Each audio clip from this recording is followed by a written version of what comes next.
La voy a llamar. ¿Por qué la voy a llamar? Porque siempre tiene algún libro para recomendarme y me manda un cachito y yo leo con mucho entusiasmo. Pero ahora la voy a llamar también porque me enteré que estuvo en Bariloche en el encuentro de mujeres. Y tengo poca información en este dignísimo programa del encuentro de mujeres. Fernanda Nicolini, ¿estás por ahí? Acá estoy, Kiki querido. Exactamente estuve en la maravillosa ciudad de Bariloche Sí. y además bendecidas con unos días de sol increíbles, cosa de que quiero creer que Dios es feminista, Está buena porque de esa. día, sí, de día hacía calorcito, estuvimos en remera. Bueno, Sí, la verdad que fue un encuentro, a ver, creo que muy importante porque si bien sé que estamos en veda, Quique, sí. pero fue un encuentro muy coyuntural.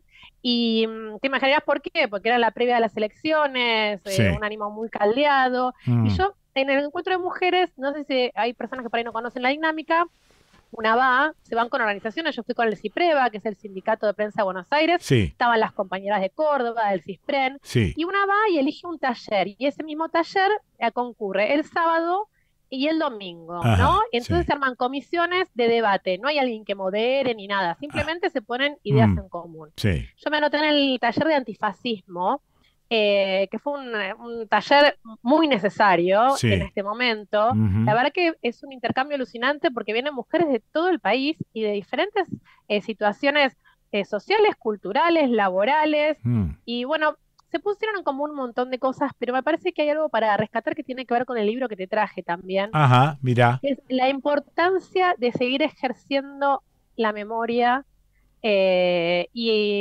estos principios que tenemos nosotros de memoria, verdad y justicia, ¿no? Sí, Como hay sí, que sí. reactualizarlos y reactualizarlos y no abandonarlos.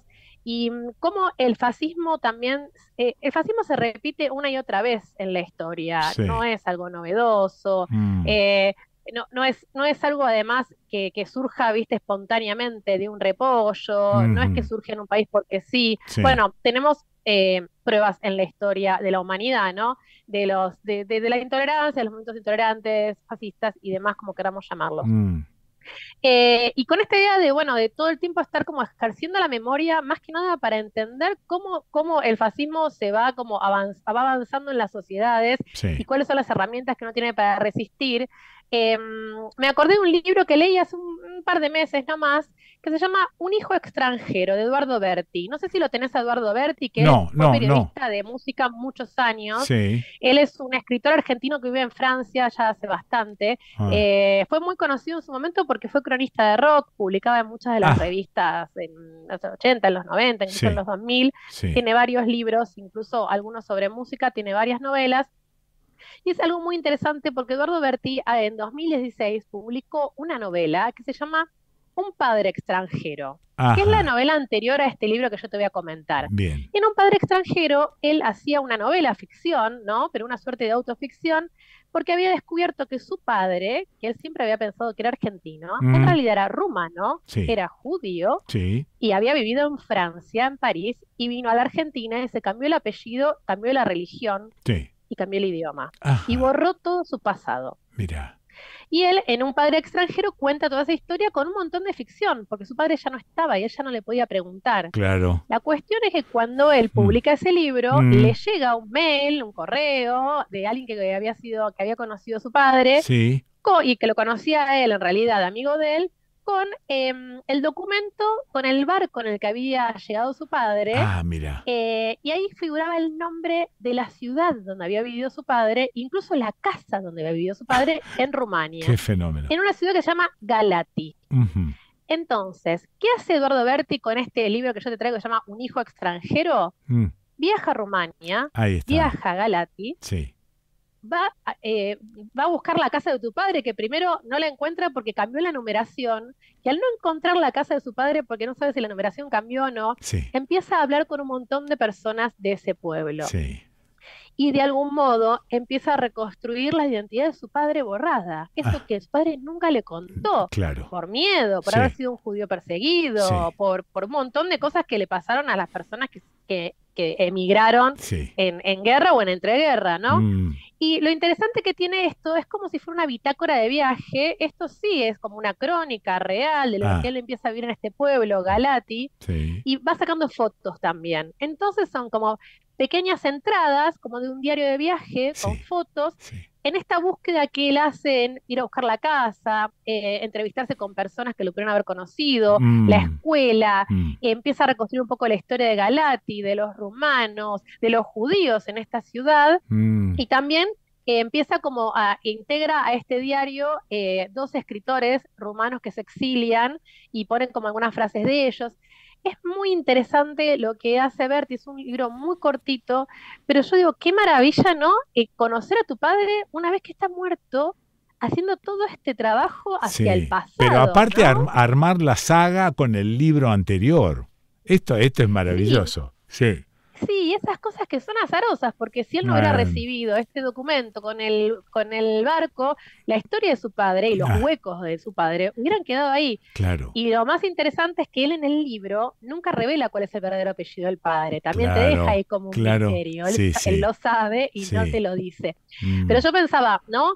Estas historias de personas que tuvieron que borrar sus identidades para sobrevivir y que Eso estuvieron estaba, obligadas a borrar eso, las eso identidades. estaba pensando, la cantidad de ejemplos, inclusive en nuestro país, que habrá de gente que venía huyendo y que borraba su pasado para no ser más perseguido, por supuesto. Exacto, ahí te Sí, das cuenta cómo esto que estamos hablando, como de las herramientas que uno tiene contra el fascismo, algunas eran herramientas que, digo, de supervivencia, sí, pero que implicaban un costo altísimo. Era claro, perder toda tu identidad y tu origen y sí, rearmarte. Yo supongo que esas personas, este padre de Eduardo, que él no lo qué dice, pero fenómeno, probablemente hubiera vivido con miedo toda su vida que realmente se descubra quién había sido él. Y claro, también hago un paralelo con la historia argentina, ¿no? Cómo las identidades robadas ya no voluntarias, sino por un plan sistemático de robar identidades, sí, también implica que toda una familia no sepa de dónde viene, porque Eduardo no supo que venía de Rumania, no sabía que tiene un origen judío sí, hasta que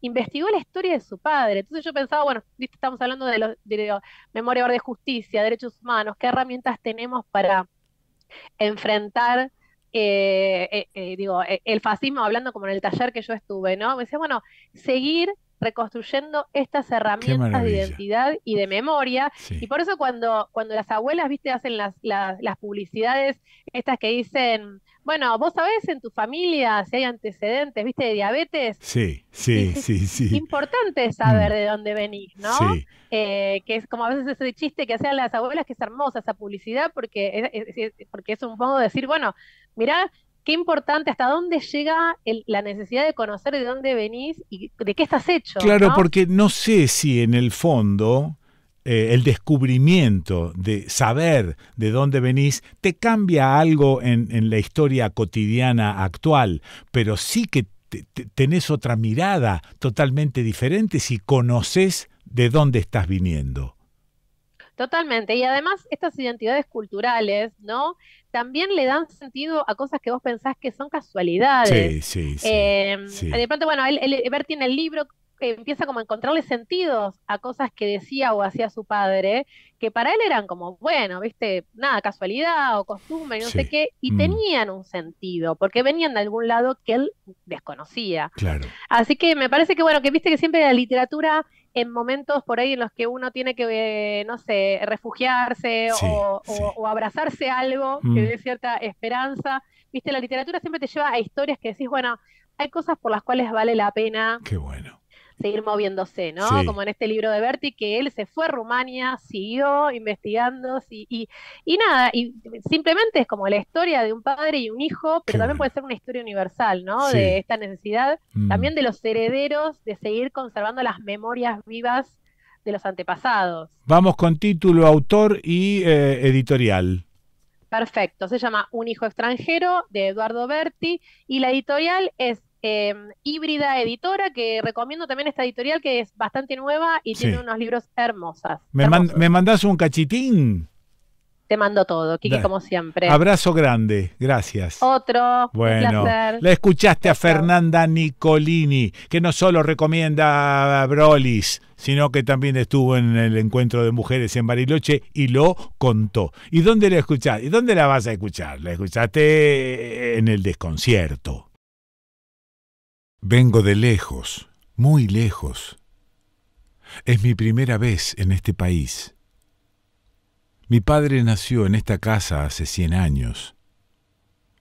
Llevo días murmurando estas palabras, como una especie de ensayo o de ensalmo general para cuando necesite pronunciarlas entre la gente de acá. Me las repito en inglés, lo que acaso sea un error. Tendría que haberlas memorizado en rumano. Al contrario, mejor así para evitar decepciones, para evitar que los otros me respondan en rumano y descubran algo frustrados que, más allá de estas frases diplomáticas, no entiendo nada. Son las 10 de la mañana. Anoche, apenas llegado a Galati tras un día entero en el tren, anoche, antes de dormir en el sencillo Hotel Creta, 4 estrellas, 3 de ellas bien merecidas, modifiqué un poco mi plan. Pensaba tocar el timbre a las 9 de la mañana, pero no, más sensato será a las 10. De paso descanso mejor. Esta es la casa, Strada Holban 24. Acá nació mi padre hace 100 años. Más de 100 años, a decir verdad.